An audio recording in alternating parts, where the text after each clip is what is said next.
Excellencies, distinguished guests, ladies and gentlemen, I'm very conscious I'm the one interrupting food, so I'm going to read very, very quickly. We gather here at a moment of urgency and responsibility. The Sustainable Development Goals, our shared blueprint for development, prosperity, people, and planet, are now at the midpoint. And yet the latest UN SDG progress report tells us that only 35% of the SDGs targets are on track or making moderate progress, while nearly half are moving too slow and 18% are in reverse.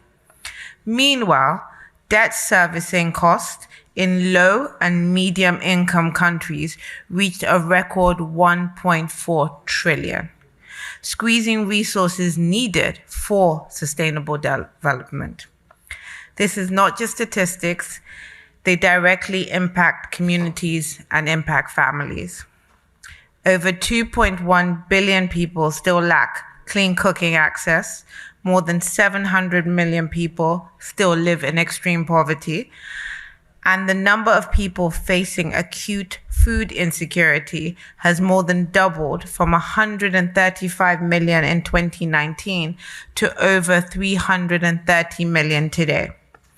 Climate-related disasters have tripled in the past 3 decades, displacing millions, while inequality in countries and globally continues to widen. This sobering reality underscores one truth: fragmentation is the enemy of progress.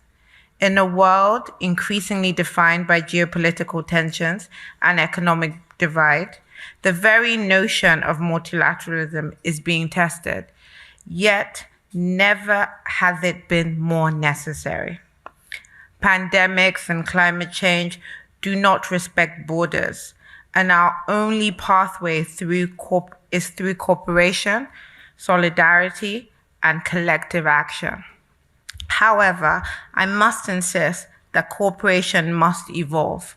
Traditional models like the one we heard here today of North-South engagement, while vital, are no longer sufficient. We must strengthen South-South collaboration. We really do not have any choice. Across the global South, we're witnessing remarkable innovations. Mobile banking solutions pioneered in Kenya that has lifted millions into financial inclusion. Brazil's advancing in tropical agriculture that's feeding the world. India's leadership in affordable renewable energy is now driving the cost of solar down globally. These are not isolated stories, they are scalable solutions. It is this reason that at Sustainable Energy for All and its partners are championing green industrialization anchored in greater South-South collaboration to localize manufacturing and assembly across the various renewable energy technologies in Africa and in Asia. I am particularly happy to note that India has been an important partner to African countries, and we are pleased to be working to facilitate the dialogue between India and Nigeria, my country, on electric mobility, and now India and Kenya on renewable energy manufacturing.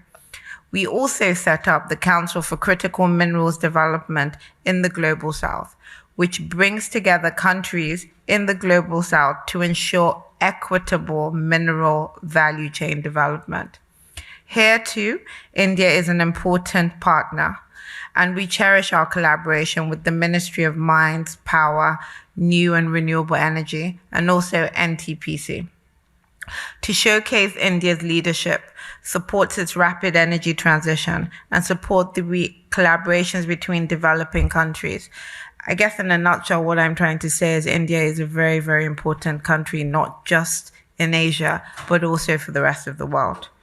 Ladies and gentlemen, governments alone cannot achieve the Sustainable Development Goals.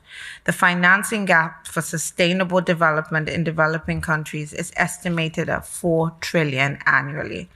Bridging this gap goes beyond public resources, and the private sector and philanthropies must play a bigger role. Friends, the Sustainable Development Goals are not simply a list of targets. They are our declaration of our collective humanity.